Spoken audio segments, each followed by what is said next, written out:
Ce n'est pas mauvais parce que David a dit dans Psaume 5,4, Dieu est l'auteur et il est celui qui a créé du vin qui réjouit le cœur humain.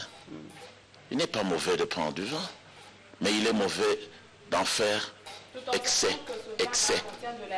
Voilà. Mais c'est l'alcool qui stimule l'individu. C'est l'alcool qui réjouit le cœur de l'individu. Si on en fait un bon usage, selon la recommandation de l'apôtre Paul, qui est l'enseignant et l'apôtre, le prophète des gentils que nous sommes, il a dit, buvez un peu de vin. Et il a dit à tous les anciens ne doivent pas être adonnés au vin. C'est-à-dire, ils ne doivent pas être des ivrognes.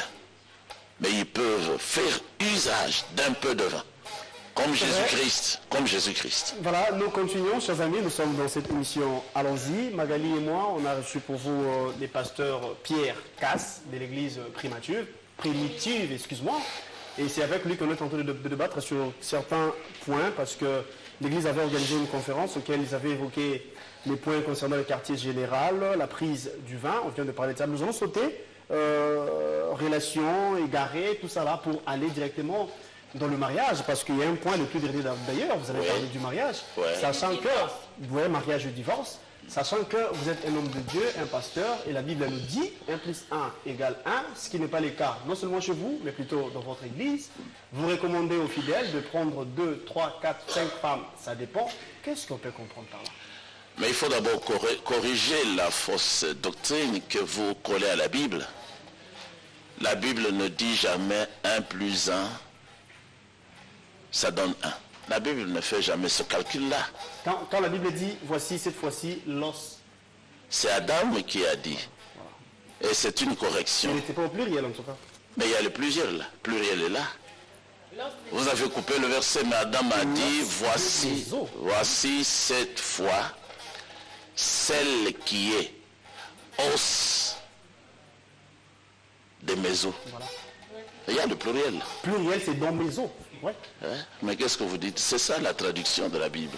L'os de mes os. Lorsqu'un homme a épousé une femme, cette femme est l'os de ses os. C'est-à-dire... Il y a déjà d'autres...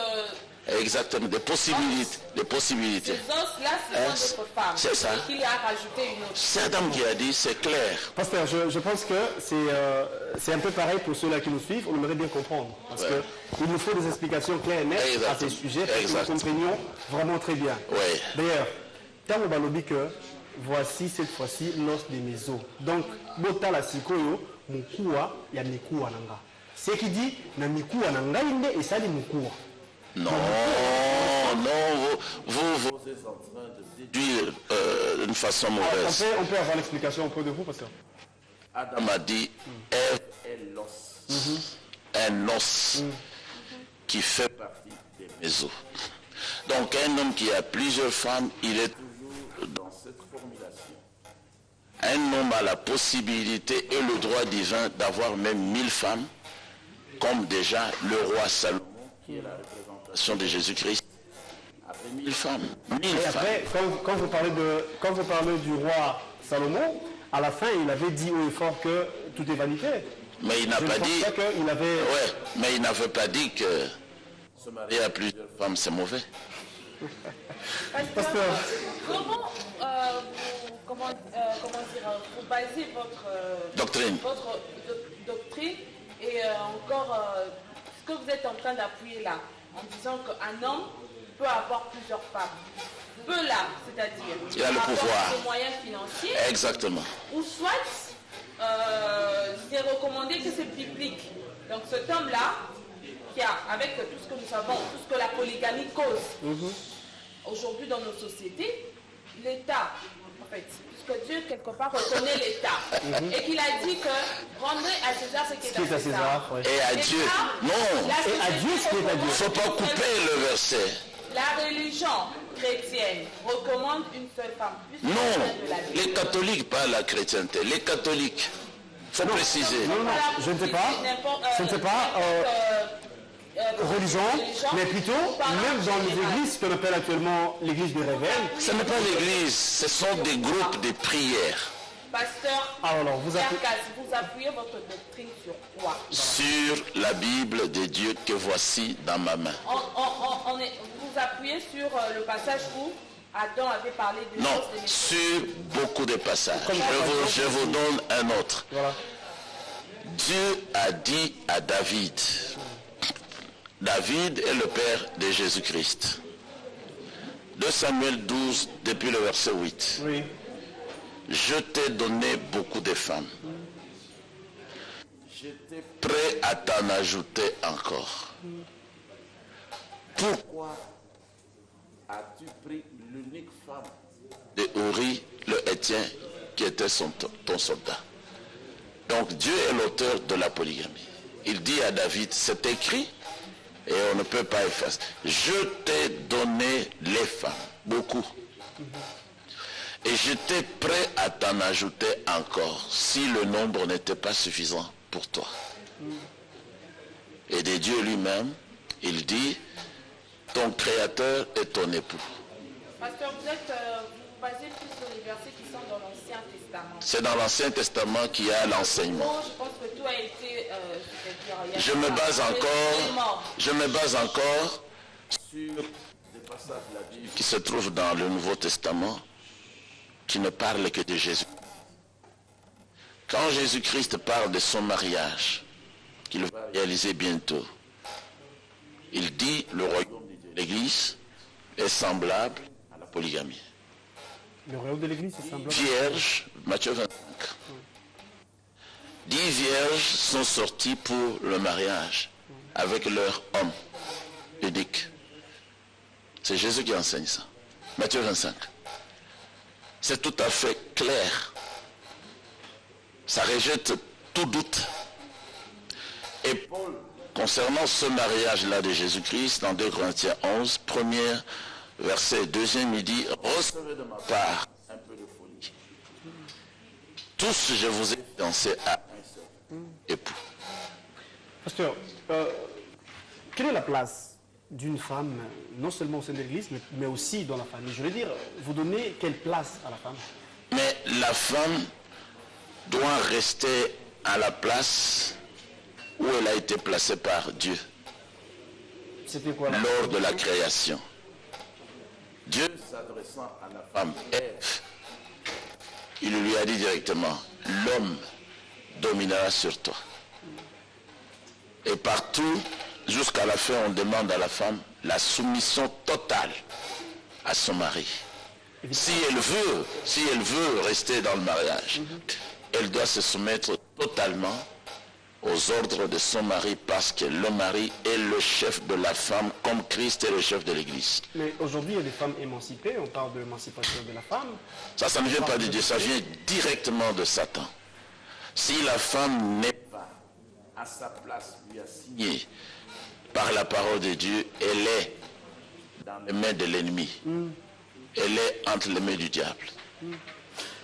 Ok, chers amis, je pense que nous continuons. C'est vrai, vous allez remarquer qu'on a reçu le pasteur Pierre Casse de l'église primitive. C'est avec lui qu'on essaie un peu de discuter sur certaines questions concernant non seulement la vie du couple, mais aussi l'église.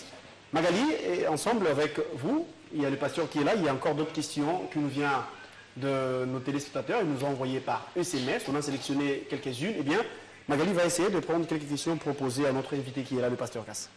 Oui, c'est vrai que les téléspectateurs sont... En fait, les opinions sont divisées. Hein. Ceux-là appuient la conception du pasteur en disant que la polygamie est recommandée et publique, et d'autres sont contre cela. Mais ça n'empêche pas qu'ils ont quand même voulu avoir l'avis du pasteur concernant ces autres... les autres pasteurs ou encore les hommes de Dieu? Voilà, les autres hommes de Dieu qui s'intéressent à la politique. Alors, que pensez-vous de ce... Je peux dire vos collègues, hein, parce que vous êtes dans le même métier. Je n'ai pas de collègues qui s'intéressent à la politique. Ça sont des faux pasteurs. Les hommes de Dieu qui sont dans la politique, que pensez-vous? Non, c'est un véritable homme de Dieu. Il est déjà occupé à servir le Seigneur entièrement. Il ne peut pas revenir en arrière et commencer à tremper dans la politique. Tous ceux qui font la politique Ils sont à la recherche de l'argent et de la popularité. Mais pasteur, vous dites que tous ceux-là qui sont dans la politique sont à la recherche de l'argent et tout ça. C'est faux. Vous vivez dans la société. Je pense que ça vous arrive d'avoir des problèmes ou encore des petits soucis administratifs. Là, dans la société, vous ne vivez pas dans une jungle. Mais je ne peux pas tout faire. Comment est-ce que vous vous organisez? Puisque apparemment, vous voulez vous mettre à part. Alors, la politique, si vous ne vous occupez pas de la politique, elle va s'occuper de vous. Ça, c'est sûr. Va s'occuper de vous. Alors, vous êtes une personne, d'abord un être humain qui vit dans la société moderne. Comment est-ce que vous organisez ou encore comment est-ce que vous arrivez à vous en sortir puisque vous voulez être en dehors de tout ça? Mais oui, mais je ne sais pas. Qu'est-ce que vous avez posé comme question? Je ne peux pas faire la politique parce que les Saintes Écritures m'interdisent de faire la politique. Et Paul a dit, ne faites rien par esprit des partis politiques dans Philippiens. Et le Seigneur de l'Église, Yeshua HaMashiach, il a dit dans Jean 18, si mon royaume était d'ici bas, mes serviteurs auraient combattu pour moi, mais mon royaume n'est pas de ce monde. Jésus n'a pas fait la politique, ni les apôtres. Nous sommes de cette lignée-là. Nous ne pouvons pas faire la politique. Pour nous, la politique, c'est vraiment la manifestation de Satan sur la terre. Ok. À la tête de la CENI au départ, c'était un homme chrétien, si on peut dire ça. Ça sont des faux pasteurs. Aujourd'hui, l'Église catholique sensibilise ses fidèles pour ne pas réviser la Constitution, pour ne pas avoir lieu, pour ne pas qu'il y ait cette révision de la Constitution. En tant que responsable de l'Église, en tant que pasteur, quel est votre point de vue par rapport à ça? Mon point de vue est clair. Quand vous me citez tous ces gens-là, vous me parlez des démons. L'Église catholique, qu'elle interdise à ses fidèles qui croient aux lois romaines de ne pas suivre ceci ou cela. C'est ce qu'elle a toujours fait. Elle fait ouvertement la politique. Le chef de la politique mondiale, c'est qui? C'est le pape. Mais nous interdisons à nos fidèles de ne pas tolérer que la Bible soit modifiée. Ça, c'est vous qui le dites. C'est la Bible. C'est la Bible qui le dit. Nous sommes arrivés à la fin, malheureusement, parce que le temps nous est imparti. Mais en tant que pasteur, il y a l'un de vôtres qui était arrêté. Je cite l'archevêque Coutinho, et maintenant libre. Quel est votre sentiment par rapport à ça? Vos impressions, en fait? Lui n'est pas l'un de nôtres. C'est un serviteur de Dieu comme vous? Non. Lui, il est dans le groupe des prières. Et il faisait la politique.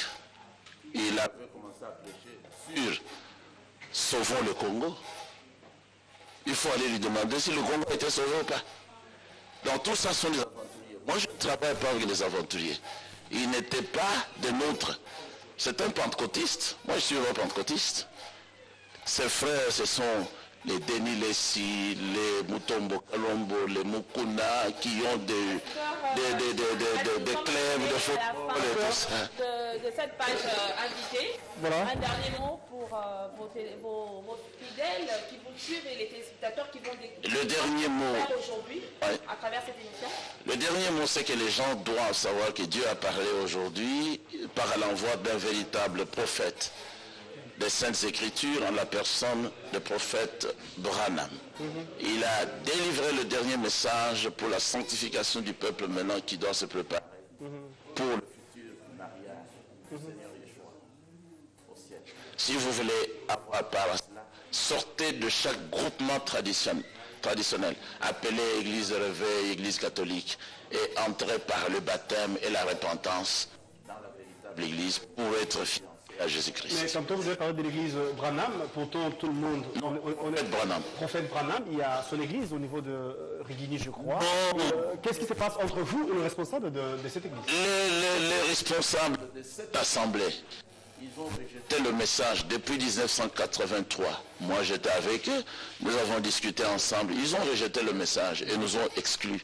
Donc ils ne sont pas l'église du message, c'est une assemblée de Satan. Merci. Assemblée de Satan. Ça vient de vous, c'est vous qui le dites. Merci d'être venu. Merci.